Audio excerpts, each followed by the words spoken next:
Hello everybody and welcome back to my garage. Today we'll talk about the types of utility blades that I own and some that I don't own. And the idea for this video came from the video I made about fixing this jammed up Sheffield lockback utility blade, which is now super smooth. Now don't tell my wife this, but I have somewhere in the range of 70 to 80 pocket knives. But even though I'm a pocket knife guy, I haven't spent more than $5 to $7 on a utility knife because I really don't use them for EDC. But after fixing and operating this Sheffield here, I must say that spending $15.99 on Amazon right now to get one is something that I'm considering, especially with that nice wood handle. So if you want to see this taken apart, take a look at the video I made on fixing a stuck Sheffield lockback utility knife.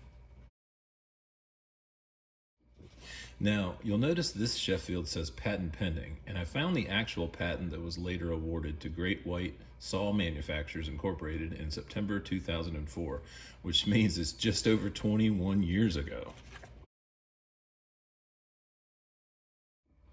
I would think that means this is over 21 years old, and it's obviously held up great over the years. I like that the blade replacement is simple. It's simply these two covers that swing away to expose the blade. You can just pop it in and out there. So handy dandy, quick change. Now, if I had a job that provided free blades, or if utility knives were the only thing I was allowed to carry for EDC, then I would certainly invest in something this nice, or even nicer. I'll leave that in there. My max price range for pocket knives is usually under 50 bucks. So I would look at either the Civivi Elementum button lock knife or the Kaiser Drop Bear clutch lock utility knife, both of which run in the $40 to $45 range. But that's not me, and when I do have much utility work, I'll often grab my cold steel Tuff Lite with a 2.5 inch hollow grind Aus 8 sheep's foot blade featuring a forward finger choil for a full grip and a strong triad lock here in the back, which is more lock than I ever need or want, but that's fine. It's not meant to be a fidget knife. So let's just take a look at how it bites into a plastic tie strap, like nothing. Shaving it away. It is by far my favorite knife for taking down holiday decorations, and even though I spent $29 to get this blue one last summer, you can get one of them in flat dark earth. I don't think you have to be a flat earther to get it, but flat dark earth, which is a nice dark brown, for just $15.99 from Midway USA, which I would certainly grab if I didn't already have this one.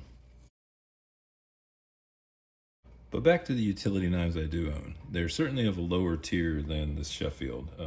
This is the $5 to $7 tier, and this is the $1 to $3 tier below that. Let's start here at the fanciest utility knife I own that was part of a $15 Ozark Trail knife set that Walmart put out last year. And based on the value of the other items in that set, I'm gonna give this an arbitrary $5 value.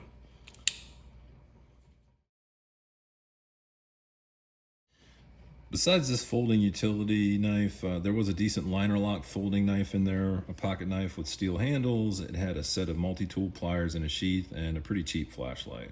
But this certainly was one of the three main items that I thought were in that set. Now, this is a button lock, but unlike traditional button locks, you can't open it unless you press the button.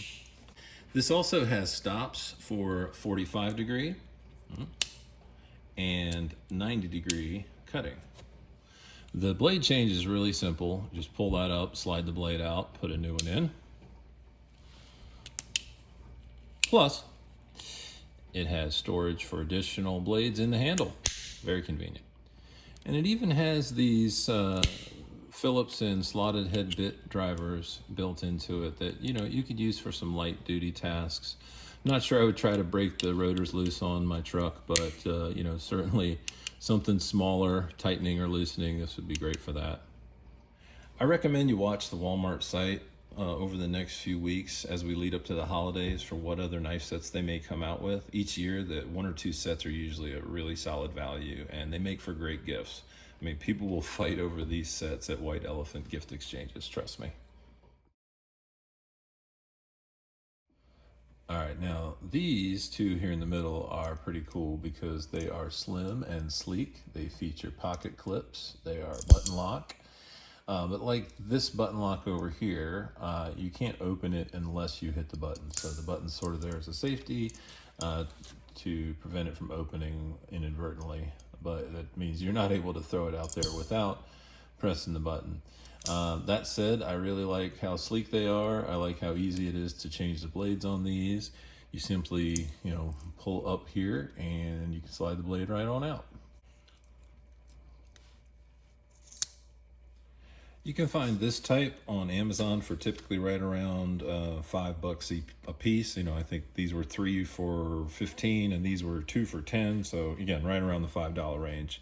That said, you can spend $65 on a very similar model of these from Olight. They make a titanium button lock utility knife. If you wanted to, that's up to you. And there are even OTF, or out the front utility blade knives, which I also don't have.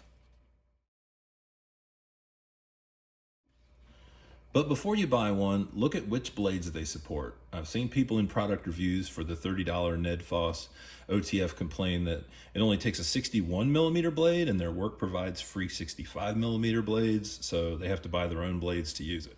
You'll see that I keep a curved blade on one of these, and I like it better when cutting up against a product, like, if there's shrink wrap, say around, this Orange Wonder here, then I think I'm less likely to drag the tip of the blade across the product if I'm using this. Maybe it's just me.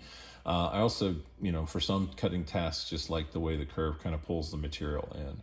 So, all right, now this is a different kind of replaceable utility blade that uses a standard 9mm snap-off blade. These allow you to cut until it's dull and then simply snap off the section that has been used to expose a fresh, sharp section underneath.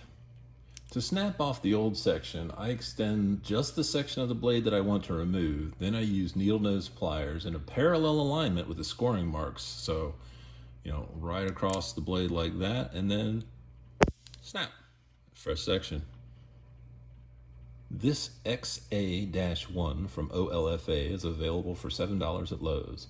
And for precision cutting, like cutting out new ping pong paddle rubbers, which I know all you good old boys are into, this thing is way better for drag cuts through rubber than even, this X-Acto knife.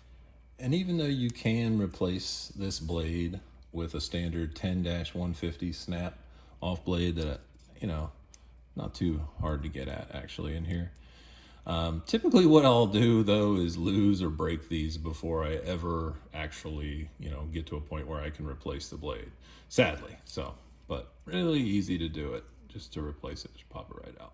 You can see I already own this $3 version below of a similar snap-off blade type in preparation for such a loss, even though it is a cheaper version. And, sure, it supports the same blade type, but with more plastic components. Assume that there's probably less rigidity. But that said, it's also about half the price of the XA-1 from OLFA.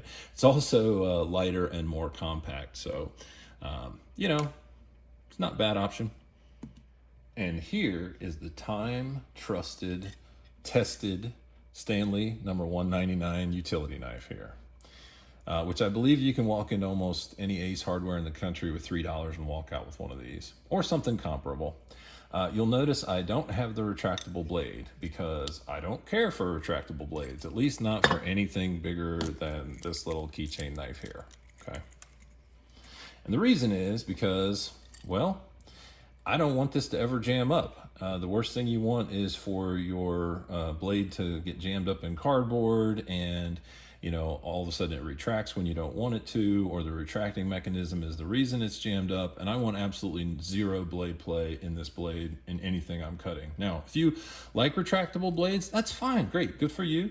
It's just not my cup of tea. I don't like the blade play. If I had to travel with it or throw it in a bag, I'm always gonna prefer a folder like this where I can protect the blade versus you know, something that retracts or has an opportunity to retract while I'm using it, like this one. Again, for something simple and small like a keychain knife like this guy here, sure, I'll take the risk that it may retract while I'm using it. For something big like that, could slice through a hand, I'm gonna probably stick with a very fixed, rigid blade, or something that I know is fixed in a solid place when I'm using it. By now, you've probably waited this long in the video to find out about these super high-tech lanyards. And I just want to say, if they have one of these super high-tech zip tie lanyards on them, then it's because they hang here on my bench for easy access and easy use. And by the way, to make that a fixed permanent loop size, all you got to do is put one little drop of super glue down in there and you don't have to worry about it tightening. Now, both of these options do also feature replaceable blades with the storage in the handles for the spare blades, but both require a little bit of unscrewing first. This small keychain knife here takes a micro utility blade. For the larger blades, I store them wrapped in painter's tape to protect the blade's edge. Hopefully you found something in this video that was interesting. Let me know in the comments what you think the best utility knife is for the value, or what has the most awesome ability for a utility knife. Thanks to Luke Skywalker for keeping an eye on things. I mean, this dude grew up on Tatooine, so you know he's a utility-based dude. He whipped a grappling hook out of his belt, kissed his sister, and swung them both to safety. So, you know, that says something. I'm not sure what it says, but it says something. I hope this is at least a fraction as entertaining as it was fun to make. Until we meet again, please take care of yourselves and each other, because like Professor Slughorn said, these are mad times we live in. Mad. They're certainly of a lower tier. Nope. Nope.